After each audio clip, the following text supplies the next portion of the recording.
السلام علیکم۔ Novels library میں آپ سب کا تہہ دل سے خوش آمدید کرتی ہوں۔ ہماری آج کی ناول کا نام ہے میں نے خوابوں کا شجر دیکھا ہے، رائٹر عمیرہ احمد۔ اور میں نے پہلی بار عمیرہ احمد کی کوئی ناول ریڈ کی ہوں اور سچ میں کچھ الگ ریڈ کرنے کو ملا ہے، کچھ یونیک سا۔ بہت ہی اچھا لگا مجھے ریڈ کرنے کے بعد۔ امید کرتی ہوں کہ آپ لوگوں کو بھی ناول ضرور پسند آئے گا۔ ہماری ناول سیکنڈ میرج بیس ناول ہے، روڈ ہیرو بیس ناول ہے اور سبق آموز ناول ہے، آفٹر میرج بیس ناول ہے۔ آپ لوگ ناول سنیے، ریڈ کیجیے اور اپنی رائے سے مجھے آگاہ ضرور کیجیے۔ بڑھتے ہیں ناول کی جانب۔ ایک آگ سی میرے وجود کو جلا رہی تھی۔ میں نے کار کا دروازہ کھول کر نیچے اترتے ہوئے اس بنگلے پر نگاہ ڈالی۔ وہ میرے بنگلے سے بڑا تھا۔ آگ بھڑکتی جا رہی تھی۔ کال بیل بجاتے میں نے گھر کے مالک کا نام پڑھا۔ مجھے لگا کسی نے مجھے دھکیل کر پھانسی کے تختے پر چڑھا دیا ہو۔ شبے کی کوئی گنجائش ہی نہ رہی تھی۔ چند لمحوں بعد گیٹ کھول کر ایک چوکیدار باہر آیا۔ اس نے مجھ سے میرے آنے کا مقصد پوچھا تھا۔ میں اسے جواب دینے کی بجائے دروازہ دھکیل کر اندر چلی گئی۔ میرے پیچھے آیا لیکن مجھے روک نہیں سکا۔ سامنے وسیع وریز پورچ میں ایک بچہ سائیکل چلا رہا تھا۔ وہ مجھے دیکھ کر رک گیا۔ میں نے اس کا چہرہ دیکھا۔ کسی نے میرے گلے میں پھندا ڈال دیا۔ چہرہ شناسا تھا۔ آج زوال کا دن تھا۔ میں لپکتی ہوئی اس کے پاس گئی۔ تمہارا نام کیا ہے؟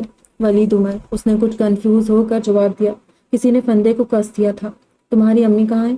میں نے رکتی ہوئی سانس کے ساتھ پوچھا۔ اس نے ہاتھ سے میری پشت کی طرف اشارہ کیا۔ میں پیچھے مڑ گئی۔ ایک عورت لان سے میری طرف آ رہی تھی۔ میں نے اس کے چہرے پر نظر دوڑائی۔ چہرہ پہچاننے میں دیر نہیں لگی۔ سب کچھ شناسا تھا۔ کسی نے میرے پیروں کے نیچے سے تختہ نکال لیا۔ میں پھندے سے جھولنے لگی تھی۔ اس نے دوبارہ مجھ پر نظر نہیں ڈالی۔ وہ میرے پاس سے گزر کر اپنے بیٹے کے پاس گئی اور اسے لے کر اندر چلی گئی۔ میں بھاگتی گیٹ سے باہر آ گئی۔ ڈرائیور نے مجھے دیکھ کر دروازہ کھول دیا۔ میں نے اندر بیٹھ کر آنکھیں بند کر لی۔ دنیا ختم ہو گئی تھی۔ سب کچھ تباہ ہو گیا تھا اور میں زندہ تھی۔ میں نے عمر حسن کو اتنا چاہا کہ شاید کبھی کسی اور نے اسے نہیں چاہا ہوگا۔ اس کی ماں نے بھی نہیں۔ میرے لیے میرے وجود کا حصہ تھا اور حیرت کی بات یہ ہے کہ میں کبھی بھی اسے یہ بات نہیں بتا سکی۔ وہ میری خالہ کا بیٹا تھا اور میرے چچا کا بھی۔ اس سے میرا دوہرا رشتہ تھا۔ ہم دونوں کے گھر پاس پاس تھے اور گھروں میں آنا جانا بھی بہت تھا۔ میرے ابو بزنس مین تھے۔ اس کے ابو وابڈا میں سپرنٹینڈنٹ تھے۔ مالی لحاظ سے ہم ان سے بہت بہتر تھے، بلکہ یہ کہنا بہتر ہوگا کہ ان کا اور ہمارا کوئی مقابلہ نہیں تھا۔ لیکن اس کے باوجود دونوں گھرانوں کے تعلقات بہت اچھے تھے۔ شاید وجہ وہ دوہرا رشتہ تھا جو ہمارے والدین کے درمیان تھا۔ بہرحال جو بھی وجہ تھی، ہم دونوں خاندان بہت قریب تھے۔ ہمارے گھروں کی دیواریں آپس میں ملی ہوئی تھی اور صحن میں دروازہ بھی تھا جو ہر وقت کھلا رہتا۔ ہم اسی دروازے سے ایک دوسرے کے گھر آتے جاتے تھے۔ میری ایک بہن اور 2 بھائی تھی۔ عمر کی 3 بہنیں اور 1 بھائی تھا۔ وہ یونیورسٹی میں اکنامکس میں ماسٹرز کر رہا تھا۔ مجھے اس سے محبت کب ہوئی میں نہیں جانتی۔ شاید کسی کو بھی یہ پتہ نہیں چلتا کہ اسے محبت کب ہوتی ہے۔ ہاں، مگر وہ مجھے بچپن سے اچھا لگتا تھا۔ وہ کوئی زیادہ خوبصورت نہیں تھا، مگر اتنی عام صورت بھی کبھی نہیں تھا۔ لیکن اگر خوبصورتی کی بات آئے اور میں یہ کہوں کہ میں اس سے زیادہ خوبصورت تھی تو یہ غلط نہیں ہوگا، اور نہ ہی آپ اسے خوش فہمی سمجھیں۔ بے حد سنجیدہ تھا، دھیمے لہجے میں بات کرتا، اسے کبھی غصہ نہیں آتا تھا، بہت مہذب تھا، اور پتہ نہیں یہ سب باتیں کیوں میرے دل میں گھر کرتی گئی۔ بچپن میں ان کے گھر شاید اس کی بہنوں کے ساتھ کھیلنے جایا کرتی تھی، مگر بڑے ہونے کے بعد صرف عمر حسن کے لیے جایا کرتی تھی۔ اسے دیکھے بغیر مجھے سکون نہیں ملتا تھا۔ میں دن میں بار بار ان کے گھر جاتی اور وہ بھی اس وقت جب وہ گھر پر ہوتا۔ پھر میں بہانے اس سے بات کرتی رہتی، اس کے پسند کے کھانے پکاتی اور بڑے اہتمام سے ان کے ہاں لے کر جاتی۔ تعلیم میں میری زیادہ دلچسپی نہیں تھی، اس لیے میں بمشکل ایف اے ہی کر سکی تھی، اور اس کے بعد میں نے کالج جانا چھوڑ دیا۔ لیکن گھریلو امور میں ماہر تھی۔ اگرچہ ہمارے گھر میں ملازم تھے، لیکن پھر بھی میں کھانا خود پکاتی، اور پکانے کے اسی شوق نے مجھے کھانا پکانے میں ماہر کر دیا تھا۔ عمر کی امی میری پسندیدگی کو جانتی تھی، اور صرف وہی نہیں، میری امی بھی اس بات سے واقف تھی، اور انہوں نے کبھی اس بات پر اعتراض نہیں کیا۔ خالہ کئی بار اشاروں میں کہتی رہتی تھی کہ وہ مجھے بہو بنا کر اپنے گھر لائے گی، اور میں اپنے لیے ان کی محبت سے واقف تھی۔ وہ میری امی سے بھی اس رشتے کے بارے میں بات کرتی تھی، اور امی کو بھی کوئی اعتراض نہیں تھا، لیکن عمر سے میری شادی کوئی زیادہ جلدی نہیں ہو سکتی تھی۔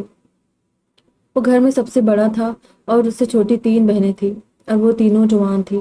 خالہ کا خیال تھا کہ کم از کم 2 بیٹیوں کی شادی کر کے پھر عمر کی شادی کرے گی۔ عمر BA کے بعد سے ماسٹرز کرنے کے ساتھ ساتھ اپنا سرجیکل کے آلات ایکسپورٹ کرنے کا چھوٹا موٹا بزنس شروع کیے ہوئے تھا اور بہت مصروف رہتا تھا۔ خالہ سے شادی کے بارے میں اس کے خیالات کا اکثر پتہ چلتا رہتا تھا۔ وہ کہتا ہے جب تک کاروبار صحیح طرح سیٹ نہیں ہو جاتا میں شادی نہیں کروں گا۔ خواہ مخواہ کی ذمہ داری اٹھانے اور بڑھانے کا مجھے کوئی شوق نہ ہمت۔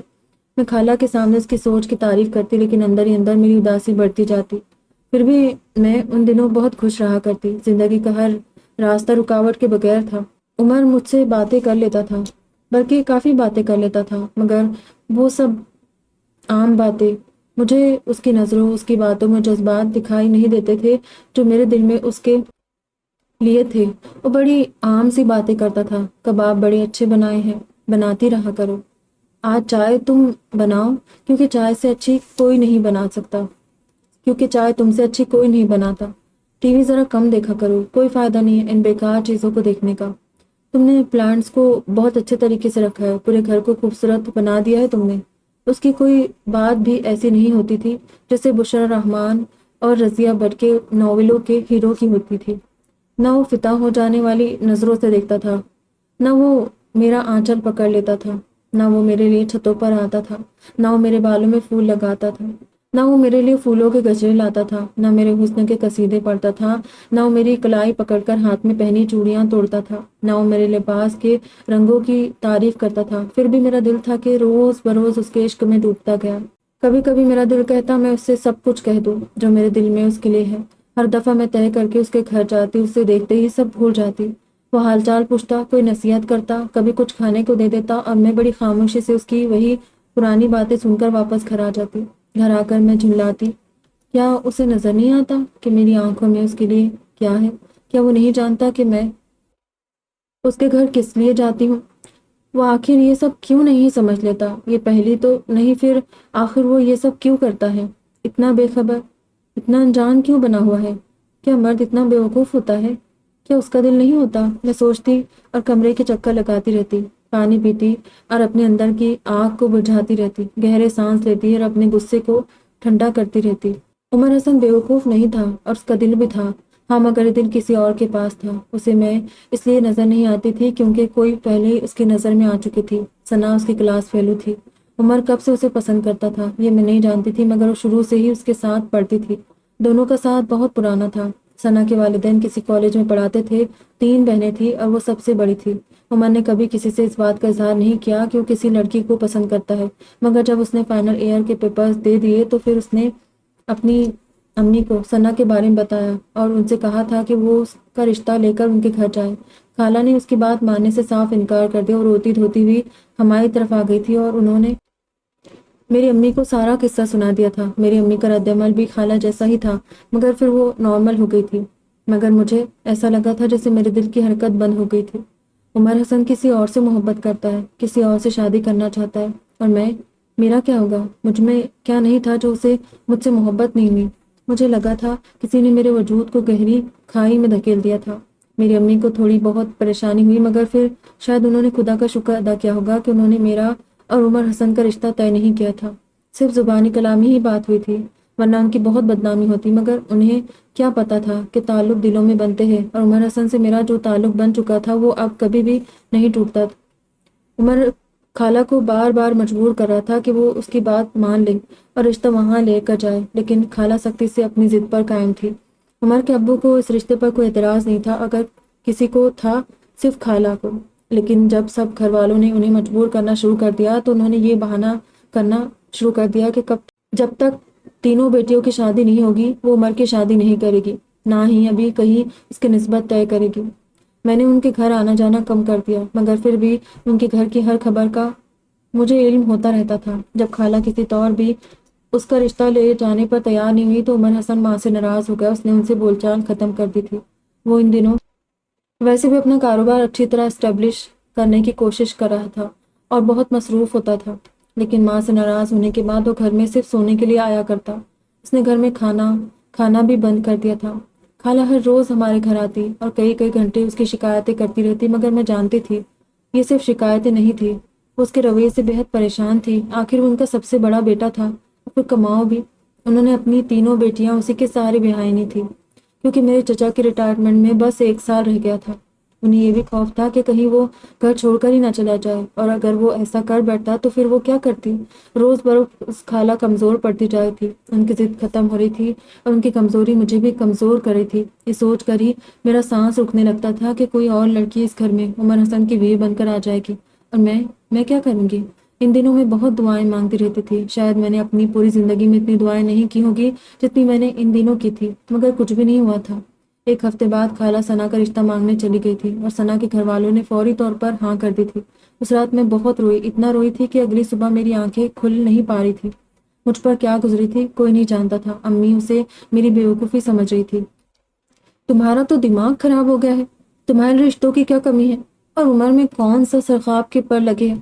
تمہارے لیے تو میں اس سے کئی گنا اچھا رشتہ ڈھونڈوں گی، اور یہ اچھا ہی ہوا کہ ابھی میں نے اس سے تمہارا رشتہ طے نہیں کیا تھا، ورنہ تم خود سوچو اگر کہیں بعد میں یہ سب پتہ چلتا تو ہم کیا کرتے؟ انہوں نے اگلے دن میری سوجی ہوئی آنکھیں دیکھ کر کہا تھا۔ میں نے بڑی خاموشی سے ان کی باتیں سنی تھی اور اسی طرح انہیں دوسرے کان سے نکال دیا تھا۔ یہ محبت کو کیا سمجھتی ہوگی؟ انہوں نے کبھی محبت کی ہوتی تو جانتی کہ کسی کو دل سے نکالنا کتنا مشکل ہوتا ہے، میں نے سوچا تھا۔ عمر کی ثنا سے صرف نسبت طے نہیں ہوئی تھی بلکہ ایک ماہ کے اندر اندر وہ بیاہ کر عمر کے گھر آ گئی تھی۔ حالانکہ خالہ نے اس پر بہت شور مچایا تھا، وہ چاہتی تھی کہ پہلے کم از کم 2 بیٹیوں کی شادی کرے پھر عمر کی شادی، مگر ثنا کے گھر والوں کو بہت جلدی تھی اور عمر نے اپنی امی کو بس یہ کہہ کر چپ کروا دیا تھا، میں جانتا ہوں میری 3 بہنیں ہیں اور میں یہ بھی جانتا ہوں کہ وہ غیر شادی شدہ ہے، لیکن میں نے کب ان کی ذمہ داریاں اٹھانے سے انکار کیا ہے؟ اب بھی میری ذمہ داریاں ہیں، شادی کے بعد بھی وہ میری ذمہ داریاں رہے گی، اور اس سلسلے میں آپ کو مجھ سے کوئی شکایت نہیں ہوگی۔ جہاں تک ثنا کا تعلق ہے تو وہ کبھی بھی آپ کے لیے مسئلہ کھڑا نہیں کرے گی۔ میرے گھر کے بارے میں بھی جانتی ہے اور میری ذمہ داریوں کے بارے میں بھی، لیکن اس کے والدین کو بھی ابھی 2 بیٹیاں بیانی ہیں۔ ثنا کی شادی کریں گے تو دوسری بیٹیوں کی شادی کر سکیں گے، ان کی بھی مجبوری ہے۔ آپ کو اگر خود خدشہ ہے کہ بہت پیسہ خرچ کرنا پڑے گا تو اس کے بارے میں بھی پریشان نہ ہو، بہت سادگی سے شادی کر دیں، کسی دھوم دھام کی ضرورت نہیں ہے، جو روپیہ خرچ ہوگا وہ میں خود خرچ کروں گا، آپ کو کوئی پریشانی اٹھانی نہیں پڑے گی۔ خالہ نے بہت بہانے کرنے کی کوشش کی مگر ان کی ایک نہیں چلی تھی، انہیں اس کی شادی کی تاریخ طے کرنی پڑی تھی۔ چچا تمام معاملات میں عمر کا ساتھ دے رہے تھے، شاید اس لیے کہ وہ ان کا کماؤ بیٹا تھا اور وہ اسے ناراض نہیں کرنا چاہتے تھے۔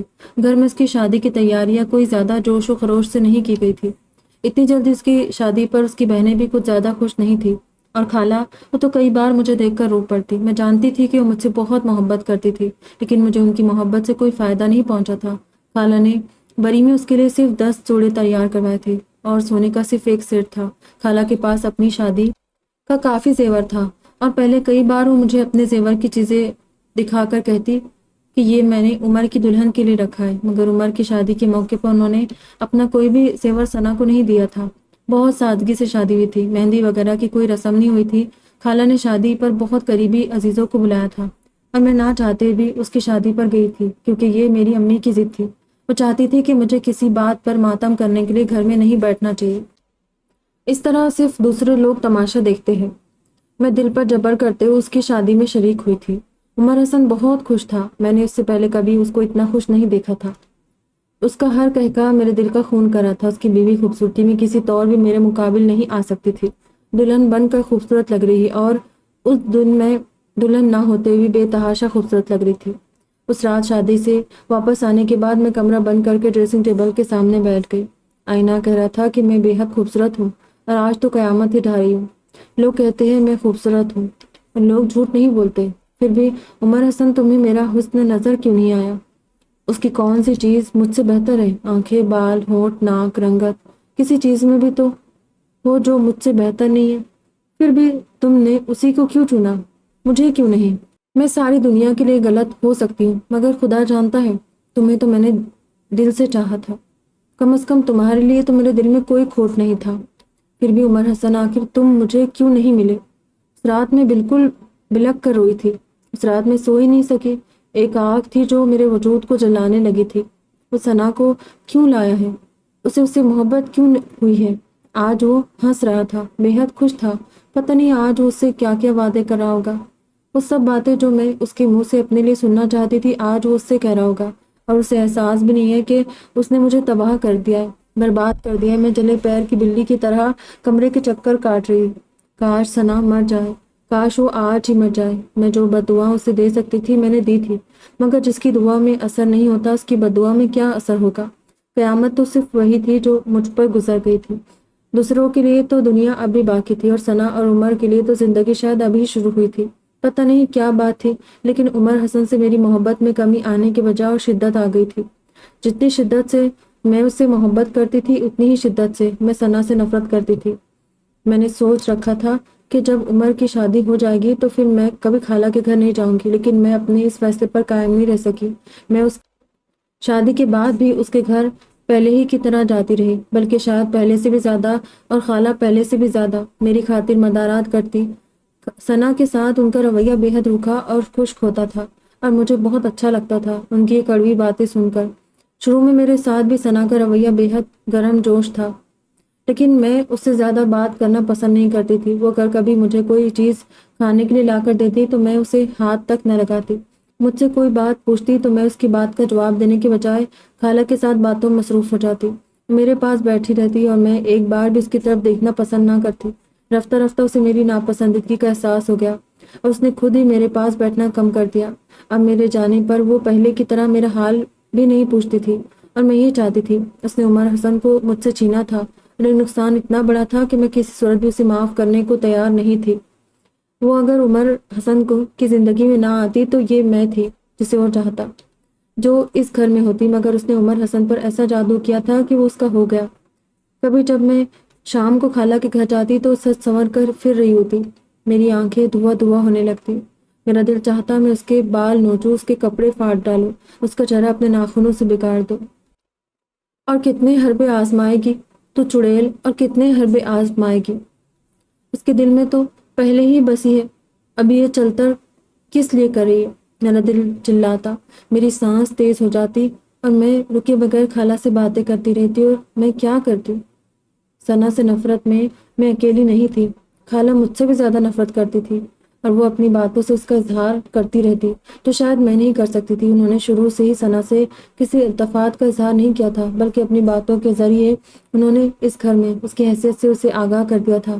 ثنا کو اس کے ماں باپ نے بہت اچھا جہیز دیا تھا، ضرورت کی کوئی ایسی چیز نہیں تھی جو انہوں نے نہ دی ہو، لیکن خالہ نے پھر بھی جہیز پر بہت سے اعتراضات کیے تھے اور نقص نکالے تھے۔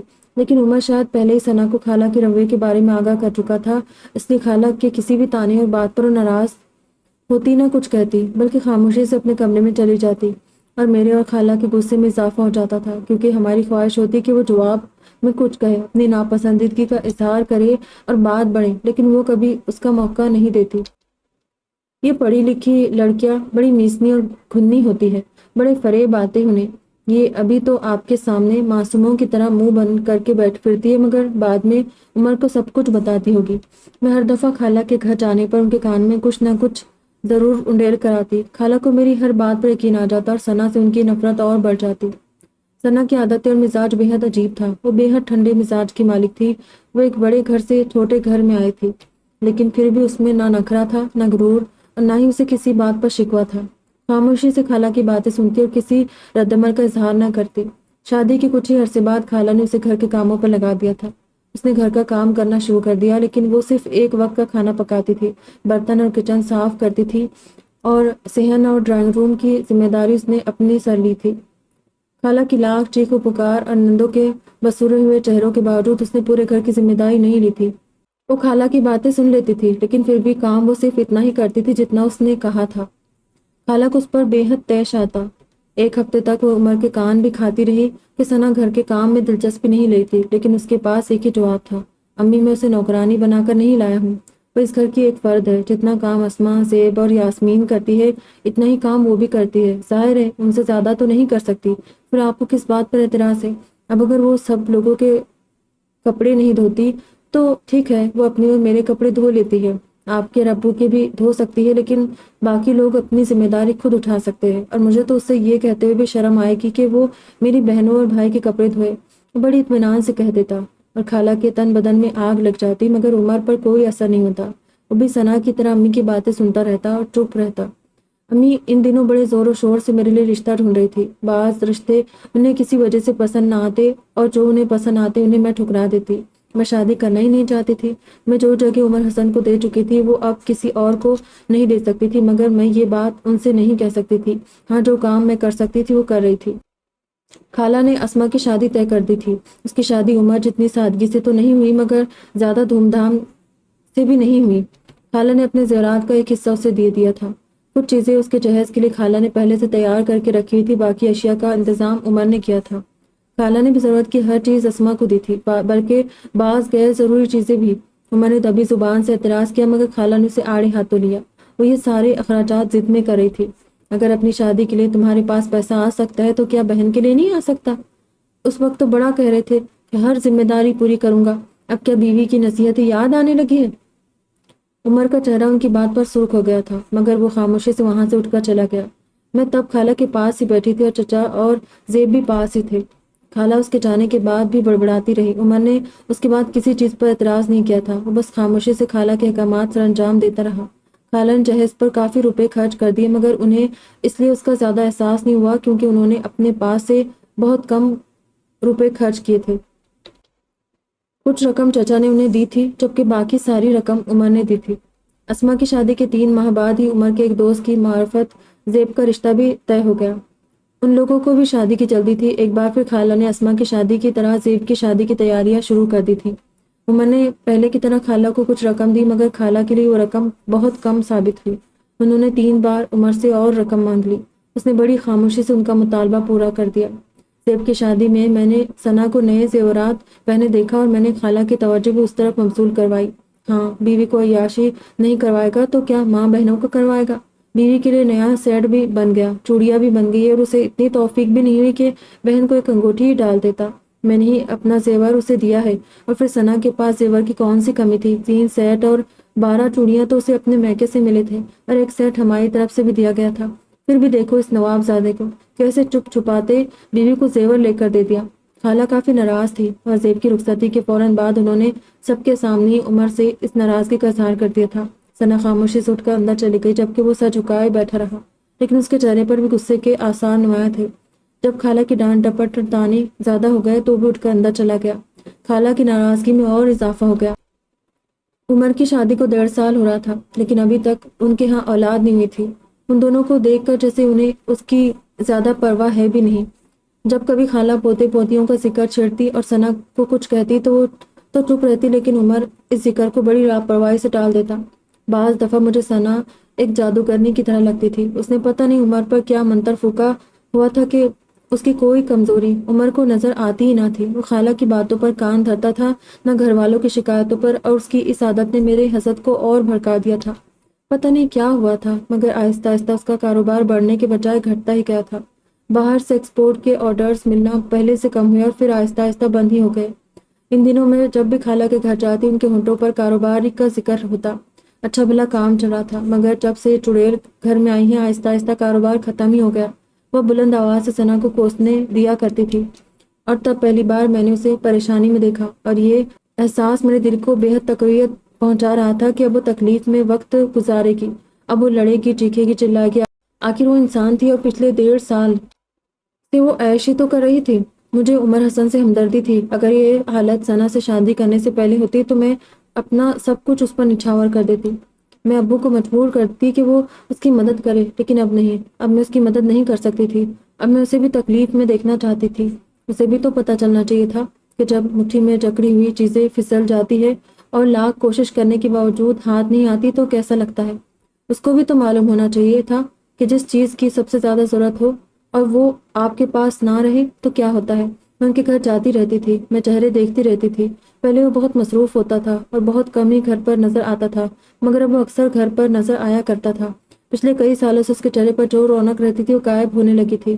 میں جانتی تھی پریشان ہے، اور بعض دفعہ میرا دل چاہتا میں بھاگ کر اس کے پاس جاؤں اور کہوں، مجھے بتاؤ تمہیں کیا چاہیے، تمہیں کس چیز کی ضرورت ہے، مگر تم مسکراؤ۔ مگر پھر وہ آ جاتی ہمیشہ کی طرح، اور میرے سارے جذبات پھک سے اڑ جاتے۔ ان دنوں خالہ بھی بہت پریشان تھی، اور وہ اپنی پریشانی کا اظہار وقتاً فوقتاً جھگڑوں سے کرتی رہتی تھی۔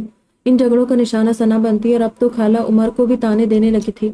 وہ اسے کئی دفعہ غصے سے کہتی، گھر چلانا اب اس کی ذمہ داری ہے، اور وہ محنت کرنے کے بجائے کام چوروں کی طرح ادھر ادھر پھر کر شام کو گھر آ جاتا ہے۔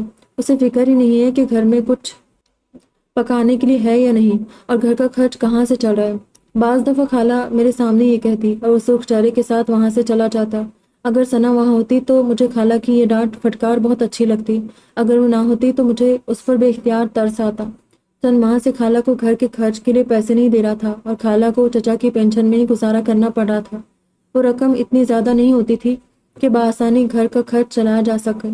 مجھے کوئی دلچسپی نہیں تھی کہ ان کے پاس کیا ہوتا ہے یا نہیں، میں تو صرف یہ دیکھنا چاہتی تھی کہ ثنا کے صبر کا پیمانہ کب لبریز ہوتا ہے، یا پھر عمر کب ان حالات سے تنگ آ کر فرسٹریشن کا شکار ہوتا ہے اور اسے جھگڑنا شروع کرتا ہے۔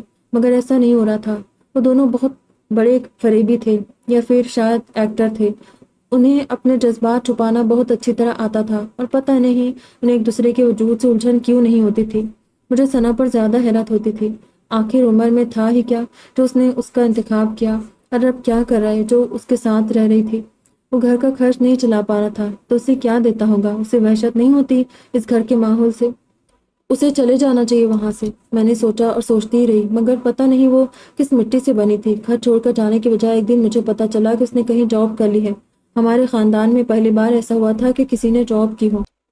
خالہ نے ایک ہنگامہ کھڑا کر دیا تھا۔ انہوں نے عمر کو ہر تانے دے ڈالے، اور یہ صرف ایک دن نہیں ہوتا تھا، یہ ان کا روز کا معمول تھا۔ وہ جب بھی ان کے سامنے آتا وہ اسے تانے دیتی۔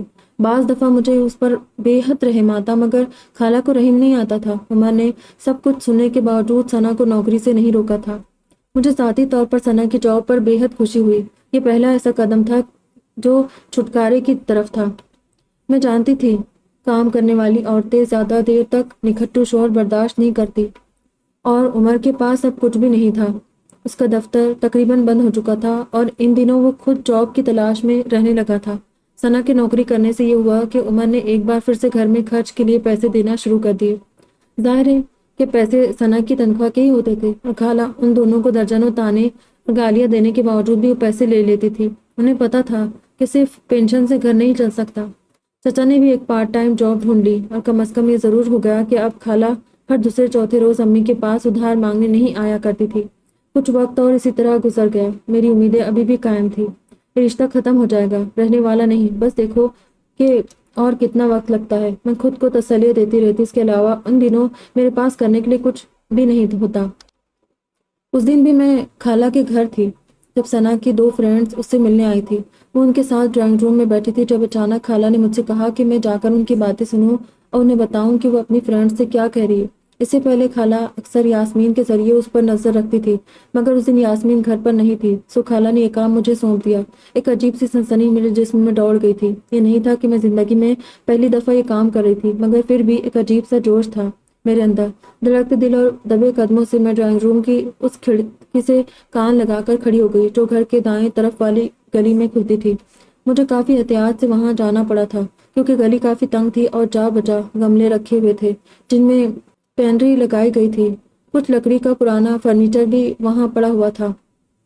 بہرحال بہت احتیاط سے سب چیزوں سے بچتی بچاتی میں کھڑکی کے پاس پہنچی ہی تھی۔ اندر سے آوازیں صاف آ رہی تھی کیونکہ کھڑکی کے پردے ہٹے ہوئے تھے۔ میں نے کھڑکی کے سامنے آ کر اندر جھانکنے کی کوشش نہیں کی کیونکہ اس طرح کوئی بھی مجھے دیکھ سکتا تھا، بس کھڑکی کے ایک طرف کھڑے ہو کر کان اندر لگا دیے۔ دل کیوں نہیں چاہتا؟ چاہتا ہے دل، لیکن اب کیا کیا جا سکتا ہے؟ ساری زندگی دل کی خواہشوں کے تحت تو نہیں گزاری جا سکتی۔ کچھ برداشت، کچھ صبر بھی کرنا پڑتا ہے، اور میں آج کل وہی کر رہی ہوں۔ اور رابعہ، یقین کرو میں ناخوش نہیں ہوں۔ میں نے ثنا کی آواز پہچان لی تھی، وہ کسی چیز کے بارے میں بات کر رہی تھی۔ پھر بھی ثنا، گھر چلانا تمہاری ذمہ داری نہیں ہے، یہ عمر کی ذمہ داری ہے، یہ تمہارے سسرال والوں کی، تمہاری نہیں۔ اس کے دوستوں میں سے کسی نے کہا تھا۔ میں بڑے غور سے اس کا جواب سننے لگی۔ ذمہ داری، یہی تو مسئلہ ہوتا ہے کہ اسے کوئی اپنے سر پر لینے پر تیار ہی نہیں ہوتا۔ دیکھو رابعہ، تعلیم میں نے اس لیے حاصل کی تھی کہ اگر کبھی ضرورت پڑے تو اسے استعمال کروں، اور اب مجھے اس کا استعمال کرنا پڑ رہا ہے۔ عمر ایسا بندہ نہیں ہے جو اپنی ذمہ داریاں دوسروں کے کندھوں پر ڈال کر خوش ہو، نہ ہی وہ کوئی کامچور قسم کا آدمی ہے، لیکن پرابلم یہ ہے کہ ابھی اس کا بزنس تقریباً ختم ہو گیا ہے اور اچھی جاب کوئی ہے نہیں۔ میں خود بھی نہیں چاہتی کہ وہ کوئی جاب کرے۔ اگر اس نے جاب کرنی شروع کر دی تو پھر بزنس تو اسے چھوڑنا ہی پڑے گا۔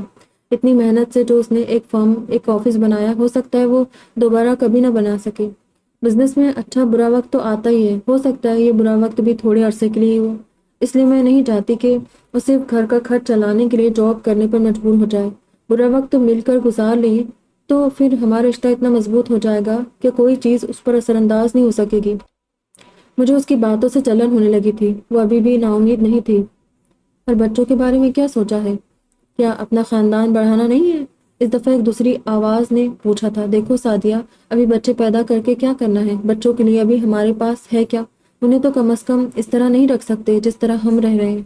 پھر انہیں ابھی پیدا کرنے کا کیا فائدہ؟ ویسے بھی عمر بالکل نہیں چاہتا کہ ابھی کوئی بچہ پیدا ہو، اور جب وہ ہی نہیں چاہتا تو پھر ظاہر ہے مجھے کس بات کی جلدی ہے۔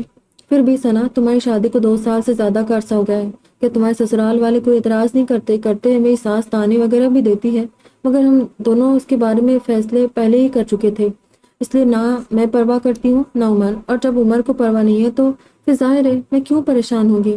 تم بہت اظہار کر رہی ہو عمر کے لیے، عورت کو عام طور پر ایسے اظہار راس نہیں آتے۔ تمہارا اظہار یہ قربانیاں وہ کب تک یاد رکھے گا؟ مرد کی یادداشت بہت کمزور ہوتی ہے ان معاملات میں، اور کیا عمر مختلف ہو سکتا ہے؟ بالکل یاد رکھے گا، کیونکہ کیوں نہیں یاد رکھے گا؟ میں یہ بالکل نہیں مانتی کہ مرد کے لیے قربانی دی جائے اور وہ اسے بھول جائے، اس کا کوئی صلہ نہ دے۔ یہ کیسے ہو سکتا ہے کہ جو بندہ آپ کا شوہر ہو، آپ سے محبت کرتا ہو، آپ اس کے لیے کچھ کرے تو وہ اسے بھلا دے، اس کے نزدیک اس کی کوئی وقت ہی نہ ہو؟ اور پھر ہم دونوں میں تو ذہنی ہم آہنگی ہے، ہمیں تو اپنی باتیں ایک دوسرے تک پہنچانے کے لیے بعض دفعہ الفاظ کی بھی ضرورت نہیں پڑتی۔ کم از کم عمر حسن وہ واحد شخص ہے جس کے بارے میں کہہ سکتی ہوں کہ وہ احسان فراموش نہیں ہے۔ اس کے لیے کچھ کیا جائے تو وہ اس سے بڑھ کر کرنے کی کوشش کرتا ہے، مگر ابھی تک تو تم ہی اس کے لیے کچھ نہ کچھ کیے جا رہی ہو۔ پہلے تم نے اس کی بہن کی شادی پر اپنے زیور بیچ کر روپے اسے دے دیے، پھر یہ جاب۔ میں اس کی دوست کی بات پر چونک پڑی۔ ثنا نے اپنی دوست کو بات مکمل کرنے نہیں دی تھی۔ دیکھو رابعہ، زیور بیچنے سے کچھ نہیں ہوتا، مجھے ان چیزوں کا شوق نہیں ہے۔ پھر میں نے اپنی مرضی سے مدد کی تھی۔ اس نے مجھ سے نہیں کہا تھا زیور کون سی چیز ہے جس کے بغیر رہا نہ جا سکے، شادی بیاہ پر ہی پہنا جاتا ہے، اور وہ کسی سے بھی لے کر پہنا جا سکتا ہے، جسے میں اپنی امی سے لے کر پہن لیتی ہوں۔ جب اس گھر میں آ گئی ہوں تو اس گھر کی ہر ذمہ داری کو شیئر کرنا بھی میرا فرض ہے۔ پھر اس کی بہن اور میری بہن میں کیا فرق؟ میں اتنی معمولی چیزوں کے بارے میں سوچ سوچ کر پریشان نہیں ہوتی۔ اس کے پاس جب روپیہ آئے گا تو وہ دیکھ لینا وہ مجھے کیا کیا دے گا۔ اس کے لہجے میں ایک عجیب سا یقین تھا، اور یہ یقین مجھے سانپ کی طرح ڈس رہا تھا۔ یہ کس مٹی سے بنی ہوئی ہے کہ اس کے گمان کبھی غلط ہوتے ہی نہیں، اس کا یقین کبھی ختم ہی نہیں ہوتا۔ عمر حسن نہ کبھی تمہارا رہے گا نہ تمہارے لیے کچھ کرے گا۔ پہلے بھی میرا تھا اور اب بھی میرا ہے، وہ کل بھی میرا رہے گا۔ میں دیکھوں گی تم کب تک اس کے دل میں بسی رہو گی۔ میں اندر ہی اندر چلا رہی تھی۔ پھر میں زیادہ دیر تک وہاں کھڑی نہیں رہ سکی، میں وہاں سے خالہ کے پاس آ گئی۔ انہوں نے مجھ سے ان کی گفتگو کے بارے میں پوچھا تھا، اور میرے دل میں جو آیا میں نے گھڑ کر خالہ کو بتا دیا۔ ان کا تیش بڑھتا ہی گیا۔ میں وہاں سے آ گئی۔ اس شام عمر کے آنے پر خالہ نے گھر میں تماشا کھڑا کر دیا۔ انہوں نے دونوں کو کھری کھری سنائی تھی۔ ثنا نے بہت انکار کیا تھا کہ اس نے اپنی فرینڈ سے خالہ کے بارے میں کوئی بات نہیں کی تھی، مگر خالہ نے ایک نہیں سنی۔ انہیں مجھ پر بلا کا یقین تھا۔ مجھے خالہ کے اس کارنامے کی تفصیل اگلے دن معلوم ہوئی تھی، اور میرا دل باغ باغ ہو گیا۔ دن اسی طرح گزرتے جا رہے تھے۔ عمر کے بزنس میں کوئی اضافہ نہیں ہو رہا تھا۔ اس نے کوئی پارٹ ٹائم جاب بھی کر لی تھی۔ ان کے گھریلو ماحول میں ویسے ہی تناؤ تھا۔ خالہ اس بات کا ذمہ دار ثنا کو ٹھہراتی تھی، اسے منحوس کہنے لگی تھی۔ میں مانتی ہوں یہ میں ہی تھی جس نے ثنا کے بارے میں خالہ کی پوری برین واشنگ کر دی تھی۔ اگر میں خالہ کے گھر میں اتنی آمد و رفت نہ رکھتی تو شاید خالہ کو ثنا کی کوئی اچھائی بھی نظر آ جاتی، شاید وہ ان کے دل میں کچھ جگہ بنا ہی لیتی، لیکن میں نے ایسا نہیں ہونے دیا۔ بڑی ہوشیاری سے میں نے ان کے دل میں نفرت کا بیج بو دیا تھا، اور پھر اسے مسلسل پانی دیتی رہی، یہاں تک کہ وہ ایک تناور درخت بن گیا تھا، ایسا تناور درخت جسے کاٹنا اب ثنا اور عمر کے بس کا کام نہیں رہا تھا۔ شاید اب میں بھی چاہتی تو اس درخت کو گرا نہیں سکتی تھی، لیکن میں اسے گرانا چاہتی بھی نہیں تھی۔ اسی کے سائے تلے تو مجھے بیٹھنا تھا۔ ان دنوں خالہ نے ان دونوں کا جینا دو بھر کر دیا تھا۔ ثنا آفس سے گھر آتی اور کسی نہ کسی بات پر خالہ کوئی ہنگامہ شروع کر دیتی۔ میں بعض دفعہ اس کی برداشت پر حیران ہوتی تھی۔ اس میں صبر کا مادہ میری توقع سے کچھ زیادہ ہی تھا۔ خالہ کی باتیں سرخ چہرے کے ساتھ سنتی رہتی۔ بعض دفعہ اس کی آنکھوں میں آنسو آ جاتے، مگر پھر بھی چپ ہی رہتی۔ پھر جب رات کو عمر گھر آتا تو خالہ نے پھر کوئی نیا تماشا رکھا ہوتا۔ بلند آواز سے بولتی جاتی، اپنی قسمت کے رونے روتی، ثنا کو گالیاں دیتی، عمر کو بیوی کی کمائی کھانے اور اس کو غلام بن جانے کے طعنے دیتی، لوگوں کے بیٹوں کی فرمانبرداری، محنت اور کاروبار میں ترقیوں کے قصے سناتی، اور پھر رونا شروع کر دیتی۔ جب میں وہاں ہوتی تو میں انہیں تسلی دینے لگتی۔ عمر زرد چہرے کے ساتھ سر جھکا کر سب سنتا اور پھر باہر نکل جاتا۔ میرا دل کٹنے لگتا۔ میں اسے تو کوئی تکلیف دینا نہیں چاہتی تھی۔ میں سوچتی اور صرف سوچتی۔ اگلی بار پھر کچھ ایسی ہی بات ہوتی، پھر وہی جھگڑا، وہی ہنگامہ اور وہی خاموشی۔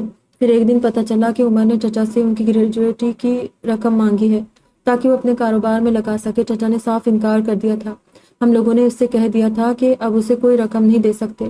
آخر اسے پہلے بھی تو بزنس شروع کرنے کے لیے روپے دیے تھے، ان سے اس نے کون سا تیر مار لیا جو اب وہ اور چاہتا ہے؟ پھر ہماری باقی اولاد بھی ہے، ان کا حق ہم کیوں مارے؟ جو تھوڑا بہت روپیہ ہے وہ یہی تو ہے۔ اسے یاسمین کی شادی کرنی ہے اور انصر کو بھی کوئی کاروبار کروانا ہے۔ ویسے بھی وہ اب شادی شدہ ہے، اسے پیسے کی ضرورت ہے تو اپنے سسرال والوں سے مانگے، سب لوگ مانگتے ہیں، ہم نے اس کا کوئی ٹھیکہ نہیں لے رکھا۔ خالہ نے میری امی کو بتایا، مجھے خالہ کی بات پر خوشی ہوئی۔ اچھا ہے بیوی سے مانگے، اس سے کہے کہ وہ لا کر دے، آخر اور بھی تو لڑکیاں اپنے میکے سے ضرورت کے وقت رقم لا کر دیتی ہے، وہ کیوں نہیں دے سکتی؟ میں نے خالہ سے کہا تھا۔ خالہ میری بات پر ثنا کے خلاف تقریر کرنے لگی تھی۔ مجھے ان کی تقریر میں دلچسپی نہیں تھی، مجھے دلچسپی تھی تو صرف اس بات میں کہ عمر کا رد عمل کیا ہوگا، اور اس کی خاموشی آخر کار ٹوٹ ہی گئی تھی۔ خالہ کی اس تجویز پر بلا کا ہنگامہ برپا ہوا۔ اسے ان سے جو شکایتیں تھی وہ اس دن اس نے کر دی تھی، ان کے رویے کے بارے میں، ان کی باتوں کے بارے میں، ان کی سوچ کے بارے میں، ثنا سے ان کے سلوک کے بارے میں۔ پچھلے 2-2.5 سال کا غبار آخر باہر آ ہی گیا تھا۔ جواب میں خالہ بھی چپ نہیں رہی تھی۔ انہوں نے اس سے کہہ دیا تھا کہ اگر وہ وہاں خوش نہیں ہے تو بیوی کو لے کر چلا جا، لیکن وہ نہیں گیا تھا، وہ نہیں جا گیا۔ یہ بات خالہ بھی جانتی تھی، کہیں جانے کے لیے، کہیں رہنے کے لیے روپے کی ضرورت ہوتی ہے، اور اس کے پاس کیا تھا؟ لیکن یہ ضرور ہوا کہ اس کا دل خالہ کی طرف سے اور بدگمان ہو گیا۔ میں ہر بات پر غور کرتی رہتی، پھر اس کے مطابق اپنے مہرے آگے بڑھاتی تھی۔ پھر پتہ نہیں کیا ہوا، لیکن مجھے لگنے لگا کہ ثنا مجھے بے حد ناپسند کرتی ہے۔ شاید اسے شک ہو گیا تھا کہ میں خالہ کو کچھ نہ کچھ سکھاتی رہتی ہوں۔ مجھے اس کی ناپسندی کی کوئی پرواہ نہیں تھی، یہ گھر خالہ کا تھا، اس کا نہیں۔ اب مجھے کسی طور بھی وہاں آنے سے منع نہیں کر سکتی تھی۔ مجھے دیکھ کر اس کے چہرے پر ایک عجیب سا رنگ لہرا جاتا۔ وہ جن نظروں سے مجھے دیکھتی تھی وہ بعض دفعہ مجھے خوفزدہ کر دیتی، بے تاثر، سرد، گہری، سلاخوں کی طرح دل میں اتر جانے والی نظریں۔ مگر پھر میں نے خود پر قابو پانا سیکھ لیا تھا۔ اس سے ڈر جاؤں گی تو جنگ کیسے جیتوں گی؟ میں ہر بار خود کو یقین کی رسی تھما دیتی۔ پھر خالہ سے پتہ چلا کہ ثنا نے اپنے جہیز کی تقریباً ساری قیمتی چیزیں بیچ دی تھی، fridge, T V, VCR، deck, furniture, تقریباً ہر چیز۔ میں نے اس سے اس بارے میں پوچھا تو چڑیل کہنے لگی، امی آپ نے ہی کہا تھا کہ مجھے اس کی مدد کرنی چاہیے، تو میں عمر کی مدد کر رہی ہوں۔ میکے میں کبھی کچھ لینے نہیں جاؤں گی، کیونکہ ان پر میرا جتنا حق تھا وہ ادا کر چکے ہیں۔ پھر میں ان سے کچھ مانگ کر اپنے شوہر اور سسرال کو چھوٹا کرنا نہیں چاہتی۔ ہاں میری ہر چیز عمر کی ہے، ان چیزوں پر اس کا حق ہے، اسے ضرورت ہے، اور میں ان چیزوں کو بیچ کر اس کی ضرورت پوری کروں گی۔ یہ چیزیں رشتوں سے بڑھ کر نہیں ہوتی۔ میرا دل چاہا میں اس کے منہ پر جوتا کھینچ ماروں۔ شوہر کا چیزوں پر حق ہے، سسرال والوں کا نہیں۔ یہ پڑھی لکھی لڑکیاں بڑی مکار اور فریبی ہوتی ہے، انہیں شوہروں کو پھانسے رکھنے کے سوا 100 طریقے معلوم ہوتے ہیں۔ خالہ مجھے بتا رہی تھی اور میرا دل جل رہا تھا۔ اللہ کرے تو مر جا ثنا، اللہ کرے تو مر جا۔ میرے دل سے بد دعائیں نکل رہی تھی۔ کتنے خنجر گاڑے گی میرے سینے میں، اور کتنے خنجر گاڑے گی۔ اس سے میری نفرت میں اور اضافہ ہو گیا۔ عمر سے عشق اتنا ہی بڑھ گیا۔ خالہ نے بتایا تھا کہ اس نے 50,000 کی کوئی کمیٹی ڈالی ہوئی تھی، اور اس نے وہ بھی عمر کو دے دی۔ عمر نے جاب چھوڑ دی تھی، پتہ نہیں ان دنوں کہاں گھومتا رہتا، عجیب حلیہ ہو گیا تھا اس کا، اسے کسی چیز کا ہوش ہی نہیں تھا۔ اپنے بزنس کے بعض دفعہ وہ ساری رات باہر رہتا، بعض دفعہ وہ 2-2 3 دن بعد گھر آتا، اور پھر پتہ نہیں کیا ہوا تھا، مگر اس کا بزنس ایک بار پھر ٹھیک ہونے لگا تھا۔ ایک بار پھر سے اسے آرڈرز ملنے لگے تھے، اور ہر نئے آرڈر کی خبر میرے دل کی ایک دھڑکن کو کم کر دیتی۔ روپیہ نہیں آنا چاہیے، اس کے پاس روپیہ نہیں آنا چاہیے، روپیہ آئے گا تو یہ اور ثنا۔ میں آگے کچھ نہ سوچ پاتی، میرا دل ڈوبنے لگتا۔ کیا کروں اللہ، میں کیا کروں جو سب کچھ پھر پہلے کی طرح ہو جائے؟ خالہ اپنی باتیں کہے جاتی، میں اپنے منصوبے بناتی رہتی، مگر بعض دفعہ منصوبے بھی کام نہیں آتے، کچھ بھی کام نہیں آتا، بس وہی ہوتا ہے جو خدا چاہتا ہے۔ عمر کے ساتھ بھی یہی ہوا، رات دن اپنے بزنس میں مصروف رہتا تھا، اور اس کا بزنس ترقی کرتا رہا تھا۔ صرف 4-5 ماہ میں ہی اس نے گھر میں تبدیلی آنا شروع ہو گئی تھی۔ وہ خالہ کو پہلے سے دگنی رقم دینے لگا، گھر میں بہت سی چیزوں کا اضافہ ہو گیا تھا، اور ثنا خوش رہنے لگی تھی۔ اب میں خالہ کے پاس جاتی تو وہاں میرا دم گھٹنے لگتا، ہر بگڑی ہوئی چیز صحیح ہونے لگی تھی۔ ثنا اکثر مسکرانے لگی تھی، اس کے چہرے پر چمک ہوتی تھی۔ بعض دفعہ وہ اور عمر ایک دوسرے کو دیکھ کر مسکراتے تو مجھے لگتا جیسے کسی نے مجھے آگ میں پھینک دیا۔ اور اس دن تو میں بے تحاشا روئی تھی جب مجھے خالہ سے پتہ چلا کہ عمر نے ثنا کی جاب چھڑوا دی ہے۔ میں خالہ کی بات پر گمسم ہو گئی تھی۔ میرا ہر داؤ ہر وار الٹا ہی پڑتا رہا تھا۔ اب میرا جی چاہنے لگا کہ میں کس طرح اسے زہر دے دوں۔ وہ مر جائے، جب تک وہ زندہ ہے اسے عمر کی جان چھوٹے گی نہیں، نہ میری، مگر اسے زہر دینے کی ہمت نہیں تھی مجھ میں۔ ان دونوں کی شادی کو 3 سال سے زیادہ کا عرصہ ہو چکا تھا اور پہلی بار میں نے ثنا میں تبدیلی محسوس کی۔ اب وہ خالہ کی کسی بات، کسی نکتہ چینی پر چپ نہیں رہتی تھی، وہ وضاحت کر دیا کرتی تھی، بڑے پرسکون اور اطمینان بھرے انداز میں، اور خالہ کو تو بس آگ ہی لگ جاتی تھی۔ اور وہ شروع سے اسی طرح اپنی پوزیشن کلیئر کرتی ہوتی تو شاید خالہ کو یہ سب اتنا برا نہ لگتا، مگر اب انہیں لگتا تھا کہ وہ ان سے بحث کرنے لگی ہے۔ میں مانتی ہوں خالہ کو اس طرح سوچنے پر بھی میں نہیں مجبور کیا تھا۔ میں خالہ سے کہتی رہتی تھی کہ اب عمر کے پاس روپیہ آنا شروع ہو گیا ہے، اب وہ اسے کبھی نہیں رہنے دے گی، اور وہ آپ سے فضول بکواس اس لیے کرتی ہے کیونکہ اسے یہ لگتا ہے کہ آپ لوگ اس کے شوہر کی کمائی کھا رہے ہیں۔ میں خالہ کو اس طرح کی باتوں سے خوب بھڑکا دیا کرتی، وہ ثنا سے پہلے سے بھی زیادہ جھگڑا کرنے لگتی اور میں پھر پرسکون ہونے لگتی۔ اچھا تھا کہ یہ تماشا اسی طرح جاری رہتا، پر مجھے پتا چلا کہ ثنا میرے آنے پر اعتراض کرنے لگی تھی۔ میں خالہ کے سامنے خوب روئی تھی اور خالہ نے بھی مجھے گلے لگا کر خوب آنسو بہائے۔ جب تک میں زندہ ہوں کسی کی مجال نہیں جو تمہیں یہاں آنے سے روک سکے، پھر یہ چڑیل کیا کر لے گی، انہوں نے مجھے تسلی دی تھی۔ وہ یقین دہانی نہ بھی کراتی تب بھی میں جانتی تھی کہ مجھے وہاں آنے سے کوئی نہیں روک سکتا۔ خالہ کی بدگمانیاں ثنا سے اور بڑھ گئی تھی۔ عمر بہت مصروف رہتا تھا، رات کو بہت لیٹ آتا اور صبح بہت جلد چلا جاتا۔ خالہ کو اس سے شکوے شکایتوں کا موقع کم ہی ملتا اور ایک بار پھر وہ ثنا پر برس کر نکالتی۔ اس شام بھی میں خالہ کے گھر پر تھی جب ثنا کی امی اور ممانی آئی ہوئی تھی۔ ثنا کی چھوٹی بہن اس کی ممانی کے گھر بیاہی ہوئی تھی۔ وہ دونوں ڈرائنگ روم میں بیٹھنے کے بجائے خالہ کے پاس آ کر بیٹھ گئی تھی۔ ثنا کچن میں چائے بنا رہی تھی۔ ثنا کی امی بار بار خود ہی خالہ کو مخاطب کرتے کوئی نہ کوئی بات شروع کر دیتی، جبکہ خالہ بڑی بیزاری سے صرف ہوں ہاں کرتی جائے تھی۔ پھر پتہ نہیں کیا ہوا، لیکن ثنا کی امی کی کسی بات پر خالہ نے ثنا کی برائیاں کرنی شروع کر دی۔ اس کی امی کچھ گنگ سی ہو گئی تھی۔ ثنا کی ممانی نے صورتحال کو قدرے بہتر کرنے کے لیے ثنا اور اس کی بہنوں کی تعریف کی تھی، اور خالہ تو پھر جیسے پھٹ ہی پڑی تھی۔ ایسا بھی کوئی گن نہیں ہے اس میں، وہ ایک بد زبان، بد لحاظ اور بدتمیز لڑکی ہے۔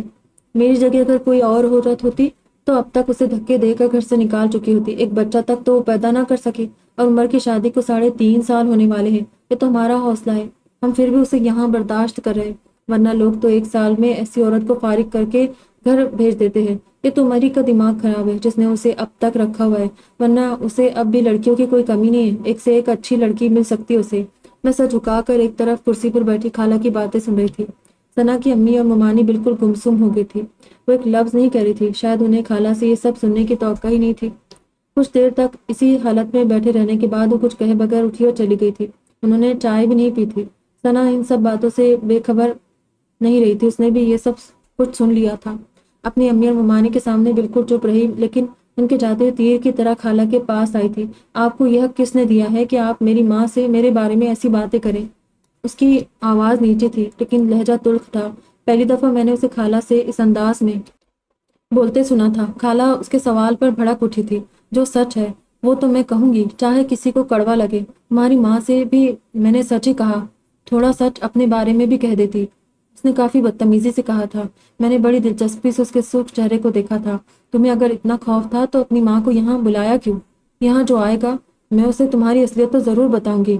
کیا اصلیت ہے میری؟ پہلے آپ مجھے تو بتائیں۔ مجھ سے فضول بکواس کرنے کی ضرورت نہیں ہے۔ اس قسم کی زبان درازی تمہاری ماں برداشت کرتی ہوگی، میں نہیں۔ خالہ اس کی بات پر مزید گرم ہو گئی۔ میری ماں نے مجھے یہی ایک چیز تو نہیں سکھائی جس کی سزا میں آج تک بھگت رہی ہوں۔ میں نے آپ کی بہت عزت کرنے کی کوشش کی تھی، مگر کچھ لوگ عزت کے قابل ہوتے ہی نہیں ہیں۔ تمہاری ماں عزت کے قابل ہے؟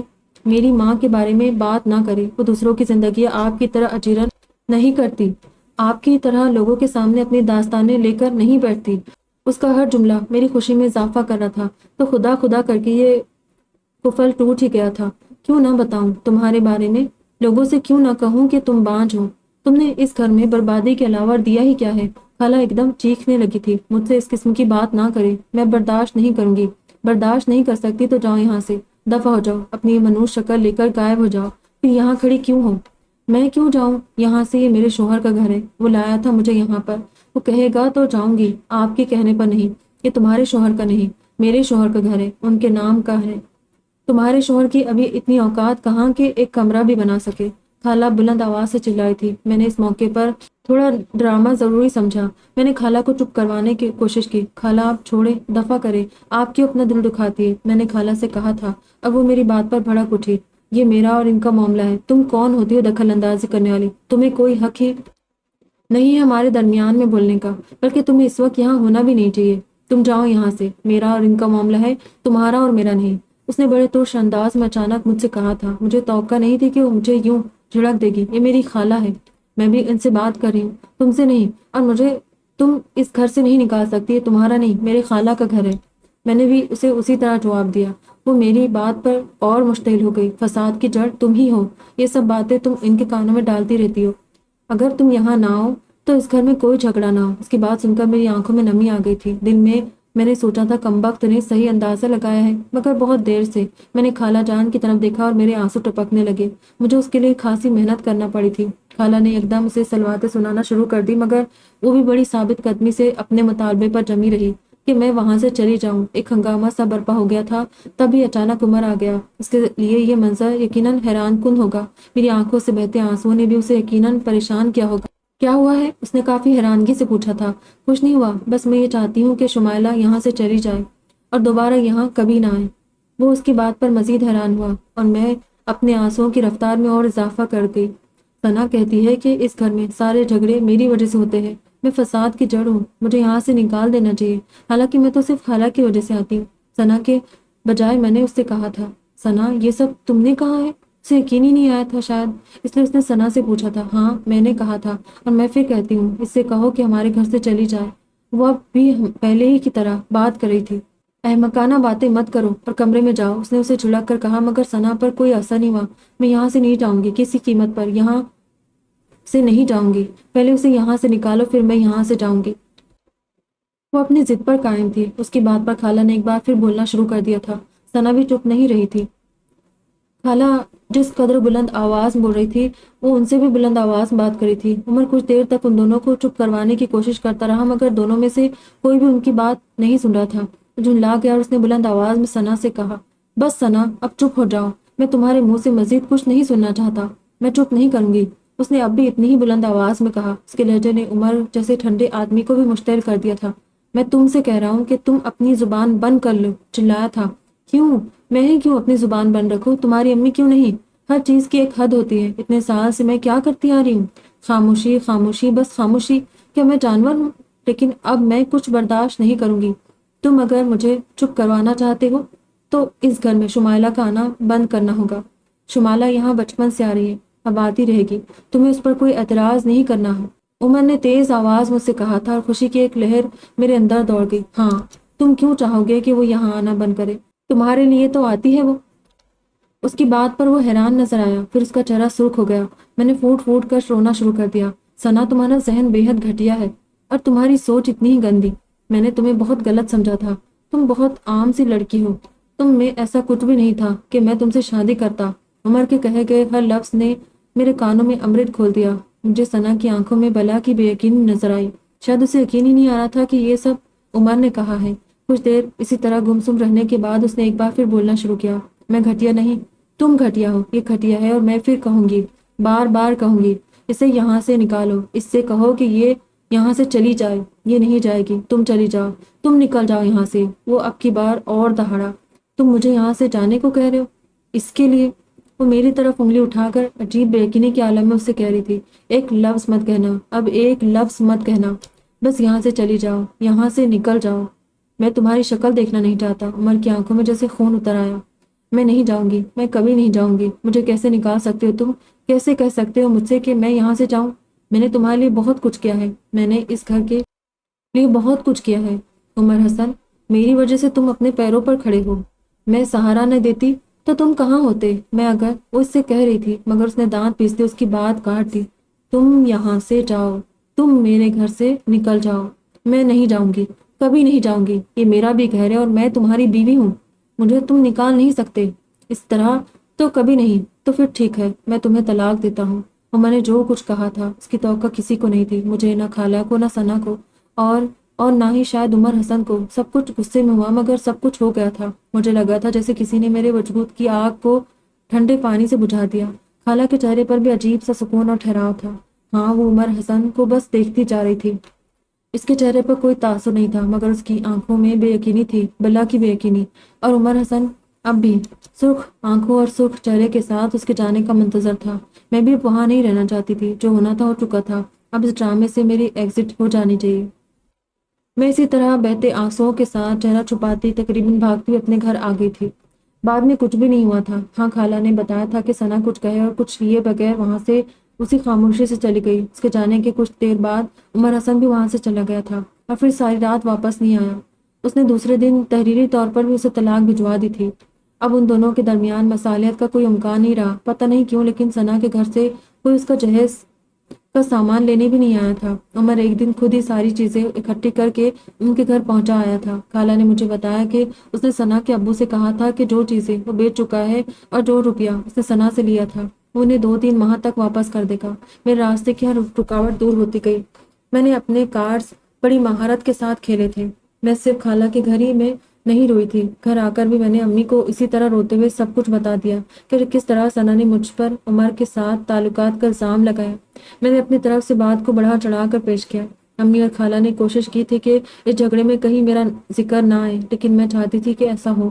میں نے اپنی ہر کزن، ہر دوست کو یہ سب بتایا تھا کہ یہ طلاق میری وجہ سے ہونے والے جھگڑے کی وجہ سے ہوئی ہے۔ میں چاہتی تھی کہ ہر جگہ میرا نام عمر حسن کے نام کے ساتھ آئے، ہم دونوں کی بدنامی ہو اور پھر امی مجھے اس سے بہا دے، اور شاید اس سب کے بغیر عمر حسن بھی مجھ سے کبھی شادی نہ کرتا۔ ویسے ہی ہوا تھا جیسا میں نے چاہا تھا۔ 2-3 ماہ میں پورا محلہ، پورا خاندان ہمارے رشتے کے بارے میں چہمگوئیاں کرنے لگا تھا۔ میں نے خالہ کے گھر جانا چھوڑ دیا۔ میں ظاہر کرنا چاہتی تھی کہ ثنا کی وجہ سے میں بدنام ہو گئی ہوں، میری زندگی برباد ہو گئی ہے۔ خالہ بھی مجھ سے شرمندہ تھی۔ جب بھی آتی ان کے سامنے میں پہرو روتی، ان کے سامنے اپنی قسمت کی دہائیاں دیتی، ان کے دل کا بوجھ اور بڑھ جاتا۔ انہوں نے عمر حسن کی طرف سے بھی مجھ سے معافی مانگی تھی۔ وہ شرمندہ تھا کہ اس کی بیوی کی وجہ سے میرے خلاف لوگوں میں اس قسم کی باتیں ہو رہی ہیں۔ امی بڑی محنت سے دن رات میرے رشتے کی تلاش میں مصروف تھی۔ 2-3 جگہ انہوں نے میری بات طے کرنے کی کوشش کی، اور جب بات طے ہونے لگتی تو میں کسی نہ کسی طرح اس سارے معاملے کی خبر ان لوگوں تک پہنچا دیتی۔ نتیجہ ان کے انکار کی صورت میں ہوتا۔ میرے ماں باپ اس صورت حال سے بے حد پریشان تھے، لیکن میں نہیں تھی۔ پھر میں نے امی سے کہہ دیا کہ میں بدنام تو اس کے ساتھ ہو چکی ہوں، بہتر ہے کہ وہ وہیں میری شادی کر دے۔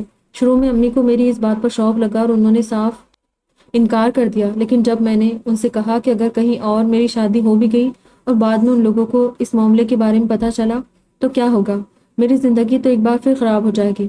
امی میری اس بات پر سوچنے پر مجبور ہو گئی تھی۔ انہوں نے خالہ سے بات کی تھی، وہ تو پہلے ہی تیار تھی۔ عمر حسن شادی پر رضامند نہیں تھا، لیکن میرے ماں باپ اور خالہ خالو نے پتہ نہیں اسے کیا کیا واسطے دیے، کیا کیا دلیلیں دی کہ وہ مجبور ہو گیا۔ ثنا کو طلاق دینے کے پورے 4.5 ماہ کے بعد اس سے میری شادی ہو گئی۔ شادی بے حد دھوم دھام سے ہوئی تھی۔ خالہ نے اپنے سارے ارمان نکالے، اور ہمارے گھر کی بھی یہ پہلی شادی تھی۔ عمر حسن میرا کیا ہوا تھا، مجھے لگا دنیا میری ہو گئی۔ کسی نے محبت میں اتنے صبر آزما لمحات نہیں گزارے ہوں گے جتنے میں نے گزارے تھے۔ کسی نے کسی کو پانے کے لیے اتنی دعائیں نہیں کی ہوگی جتنی میں نے کی تھی، اور میں نے اسے پا ہی لیا۔ شادی پر بجھا تھا، مجھے کوئی پریشانی نہیں تھی۔ اس نے شادی کی رات کو مجھ سے معافی مانگی تھی کہ اس کے اور ثنا کے جھگڑے کی وجہ سے مجھے اتنی پریشانی اٹھانی پڑی۔ میرا دل چاہا میں اس سے کہوں کہ مجھے کوئی پریشانی نہیں تھی، جو واحد پریشانی تھی وہ 4.5 ماہ پہلے جا چکی تھی، مگر میں نے اس سے کچھ نہیں کہا۔ میں بہت خوش تھی، بہت مسرور۔ اس کے کمرے میں آنے کے خواب پتہ نہیں میں نے کب سے شروع کر دیے تھے، اور میں وہاں آ ہی گئی تھی اس کی بیوی بن کر۔ لوگوں کا عشق شادی کے بعد ختم ہونا شروع ہو جاتا ہے، میرا اور بڑھنے لگا۔ میرا بس نہیں چلتا تھا کہ میں خود کو اس کے قدموں کے نیچے بچھا دوں۔ میں اس کا ہر کام اپنے ہاتھوں سے کرتی تھی۔ وہ اگر دن کو رات کہتا تو میں بھی رات ہی کہتی۔ بس میں یہ چاہتی تھی کہ اسے کبھی بھی ایک لمحے کے لیے بھی ثنا یاد نہ آئے، وہ اس کے بارے میں نہ سوچے، وہ کہیں میرا اور اس کا موازنہ نہ کرنے لگے۔ مگر پتہ نہیں کیا بات تھی، میں اس کے معاملے میں جتنی پرجوش ہوتی تھی وہ اتنا ہی سرد ہوتا گیا۔ کزن کی حیثیت سے وہ مجھ سے جتنی باتیں کیا کرتا تھا اب اتنی گفتگو بھی نہیں کرتا تھا، بس خاموش رہتا۔ اس کی خاموشی سے میرا دل ڈوبنے لگتا۔ عجیب طرح کے وہم میرے دل میں آنے لگتے، کہیں یہ ثنا کے بارے میں تو نہیں سوچ رہا، کہیں وہ اسے یاد تو نہیں آ رہی۔ میں سوچتی اور مجھے گھول اٹھنے لگتے۔ میں نے اس گھر سے ثنا کی ہر نشانی ختم کر دی، اپنے بیڈ روم کی کلر اسکیم بدلوا دی تھی، گھر کے ہر کمرے کی ڈیکوریشن بدل دی تھی۔ ہر وہ چیز جس کے بارے میں مجھے علم تھا کہ یہ ثنا خرید کر لائی تھی، وہ میں نے اٹھا کر بیچ دی تھی یا پھینک دی تھی۔ میری شادی کو 6-7 ماہ گزرے تھے، تب مجھے پتا چلا کہ ثنا کی بھی شادی ہو گئی ہے۔ اس خبر نے میرے دل کو ایک عجیب سا سکون دیا تھا، ایک عجیب سے تحفظ اور خوشی کا